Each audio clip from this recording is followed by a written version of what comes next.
Assalamualaikum warahmatullahi wabarakatuh. Di sini Ibu akan melanjutkan materi kita tentang keliling. Assalamualaikum warahmatullahi wabarakatuh. Rabbi shrah li sadri wa yassir li amri wahlul 'uqdatam min lisani yafqahu qawli. Baiklah, di sini Ibu akan melanjutkan materi kita tentang lingkaran, yaitu tentang sifat-sifat sudut keliling. Kemarin sudah Ibu jelaskan bagaimana itu, apa itu tali busur, apa itu tembereng, apa itu juring. Sekarang sifat-sifat sudut keliling. Ini adalah sudut keliling nih. Sudut keliling itu adalah garisnya itu menyundul tepi-tepi lingkaran. Ini ada yang dinamakan dengan sudut keliling. Nah, sifat yang pertama katanya, setiap sudut keliling yang menghadap setengah lingkaran atau diameter, maka besar sudutnya 90 derajat atau dikatakan dengan siku-siku. Kenapa kayak gitu? Karena ini adalah busur setengah lingkaran, ya. Jadi katanya kalau misalkan ada sudut keliling yang menghadap setengah lingkaran, maka itu sudah pasti sudut ini adalah 90 derajat, ya. Dan ini juga adalah diameter. Jadi ingat, kalau misalkan ada sudut keliling yang menghadap setengah busur atau setengah lingkaran dan menghadap satu diameter, itu adalah siku-siku. Jadi sudutnya adalah 90 derajat, ya. Kemudian yang kedua sifatnya adalah setiap sudut keliling yang menghadap busur yang sama adalah sama besar. Nah, ini adalah sudut keliling nih, QPR, QTR, dan QSR, ya. Nah, ini kan sudah diketahui nih sudutnya 120 derajat, ini sudut pusatnya.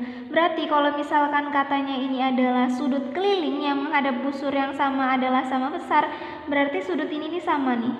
Ini adalah sama. Berarti kita cari salah satu aja, sedangkan sudut pusat sudah diketahui. Jadi misalkan sudut QOR, sudut ini ya adalah sudah diketahui, yaitu 120 derajat. Jadi berapa sih sudut QTR-nya? Kita cari salah satu, bisa kita cari QPR atau QSR atau QTR, ya. Nah, misalkan kita cari salah satu, yaitu sudut QTR-nya aja, yaitu kalau kita mencari sudut keliling, ingat yaitu setengah dikali sudut pusat. Jadi setengah dikali sudut pusatnya berapa? 120 derajat, artinya 60 derajat. Sehingga sudut QTR kemudian sama dengan sudut QPR sama dengan juga dengan sudut QSR, yaitu 60 derajat. Nah, jadi ini sama nih, ini 60 derajat, yang ini juga 60 derajat, ini juga 60 derajat. Jadi kalau misalkan ini menghadap satu busur, ini menghadap ya, menghadap satu, ini menghadap ke sini, ini menghadap ke sini. Kalau menghadap busur yang sama, artinya besar sudut ini adalah sama dengan patokan di sudut pusat. Kemudian sifat yang ketiga adalah sifat ketiga, sudut keliling yang berhadapan, maka besar atau jumlah sudutnya ada 180 derajat. Nah, ini sudut PQR berhadapan dengan sudut PSR, ya. Jadi sudut PQR berhadapan dengan sudut PSR.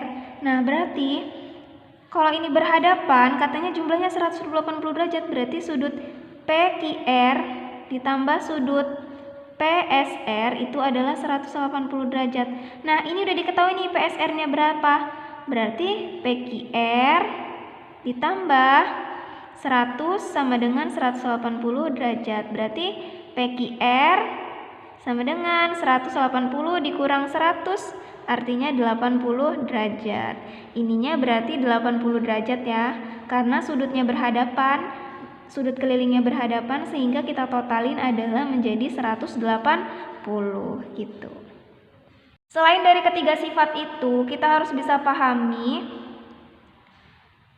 tentang masing-masing sifatnya, harus kita hafalkan.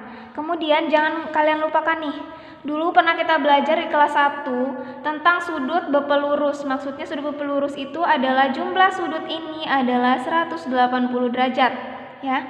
Jadi kalau misalkan di sininya adalah 40, berarti di sininya adalah 140. 40. Kalau di sininya adalah 60, berarti di sini adalah 120. Ingat, ini sudut berpelurus ya, jangan lupa. Garis lurus ini sudut berpelurus. Kemudian di mana di sini ada namanya dengan sudut berpenyiku. Artinya sudut berpenyiku itu berapa? 90 derajat totalnya. Sehingga kalau misalkan di sininya adalah 30, berarti di sininya adalah 60 derajat. Ingat, ini untuk sudut berpenyiku. Kemudian ada yang namanya sudut bertolak belakang. Kalau sudut bertolak belakang itu, nah ini yang satu ini sudutnya sama besarnya, dan yang dua ini sama dengan yang di depannya. Jadi kalau misalkan di sininya adalah 40, ya berarti di sini juga sama 40. Kalau di sini kan misalkan 60, ya berarti di sini juga sama 60. Ingat, ini yang namanya dengan sudut bertolak belakang. Ya, gitu. Nah, selanjutnya di sini ada contoh soal tentang lingkaran.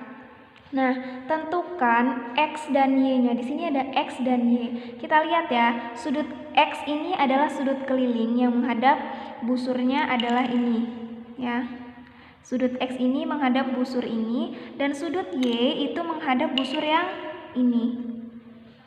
Dan ini adalah sudut pusatnya. Ingat, ini adalah sudut pusatnya. Nah, jadi pertama kita lihat dulu X sudah menghadap ini, Y sudah menghadap ini. Nah, karena ini bertolak belakang 100, ini kan sudah diketahui ini sudutnya 100. Nah, berarti di sini karena bertolak belakang sudah pasti ini juga 100. Nah, kalian ingat kalau mencari sudut, ini sudut keliling ya, ini sudut keliling. Jadi kalau kita mencari sudut X adalah setengah dikali sudut pusatnya. Ini sudut pusatnya ya, menghadap ini.